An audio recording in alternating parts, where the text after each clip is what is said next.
there are people who change, but unless a significant amount of effort is put forth to change the behavior, when you go back to a cheater, when you date a cheater, when you get into a relationship with someone who is cheating on their significant other, that is who they are and that is who they will be. See the TikTok video, it's a guy filming his wife. They've been married and they've been together since I think they were like 15. And they're in the kitchen sitting down, they're eating breakfast. And he starts filming and he says, I want to tell you something. She's like, what's up? She's like, I cheated on you. And she's like, what? She's like, yeah, when we were 15, when we first started dating, I cheated on you. And she's like, what do you mean you cheated on me when we were 15? Would you like hold hands and kiss someone? He's like, no, I went all the way. And she dead ass looks him in the eye and says, we're done. He's like, what do you mean? That was when we were 15. That was years ago. He's like, no, everything's broken. That means everything that we've had has been built on a lie. She takes off the ring. She's like, we're done. He's like, you can't be serious. And she's like, no, I am. Because if you cheated on me when we were 15, when we first started dating, you never told me about it. You kept it a secret all these years. We're married now. And now you want to tell me on camera, no less. Like, what is the point? Yeah. Once that trust has been broken, you can't get that back.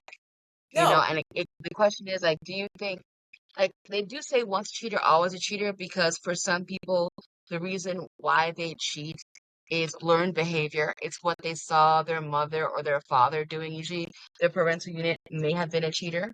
Mhm. And so for them, it's normalized.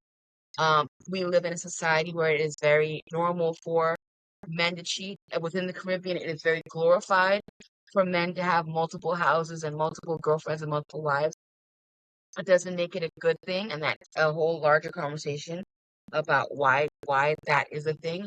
But it's definitely should be considered emotional abuse, cheating on a partner. Also, it's high risky behavior like that. You put your partner at risk to get STDs and STIs. You put your family in financial crisis. I also saw another TikTok video of the woman finding her boyfriend caught in the act of buying groceries for the other woman in her car. And that was it was satisfying and hard to watch. Hard to watch because watching someone be hurt that way is painful. Mhm. Satisfying to watch because she pulled up on him in her car with her best friend and took all the groceries out that car. And her best friend stopped her from hitting him and Mhm. catching a case and got all the groceries loaded up. And I think they took the car back too. I didn't think it cut out. But like, cheating is so normalized and it shouldn't be. It's a hurtful thing on both sides. The person who's being cheated on, whether it's a guy or a girl, it is completely demoralizing and makes them question their self-worth and can lead to a horrible downward spiral. Yeah. And it's not okay. I think that letting that lead into our next topic, I don't think it's okay. And I think that now in society, a lot of people are trying to find different ways because piggybacking on what you said about how some of it is just in a person's nature, my best friend, the person who told me a cheater will always be a cheater is my best friend. And it's interesting because my best friend she was originally in an open marriage and then she was in a polyamorous marriage.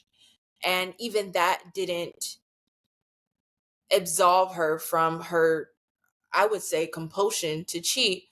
But even though polygamy and polyamory have existed for centuries and centuries, right now we are in a time in society where we are starting to become more aware of it again, and people are questioning, monogamy versus polygamy versus polyamory, and which one is more beneficial, which one causes more harm. And I think that across the board between all three of them, cheating exists. And I think that trying to find your way, if you're struggling with monogamy, planting yourself in polygamy or polyamory isn't going to be the solution for your compulsion. That shit's diabolical. I'm dead.